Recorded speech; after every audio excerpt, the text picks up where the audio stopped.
वालेकुम दोस्तों, उम्मीद है आप खैरियत से होंगे। मैं होम्यो डॉक्टर ज़हीर, आप देख रहे हैं होम्यो हेल्थ केयर।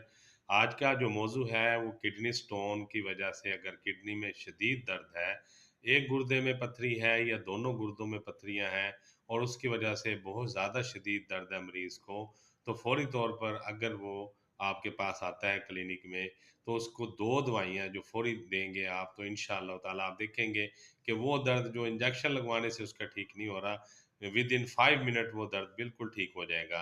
पहली मेडिसिन है बर्बरस और दूसरी मेडिसिन है कलकेरिया कार्ब। ये 200 पोटेंसी में भी दे सकते हैं, 30 में भी दे सकते हैं और 1 एम में भी दे सकते हैं। बर्बरस वल्गरस जो है ये बहुत ज़्यादा मुफ़ीद है किडनी पेन के लिए और गुर्दे के दर्द के लिए और कलकेरिया कार्ब में। आप इन दोनों को मिलाकर एक पुड़िया बनाकर या 2-2 कतरे दोनों को देंगे, तो इंशाअल्लाह ताला आप देखेंगे कि विदिन 5 मिनट मरीज़ जो है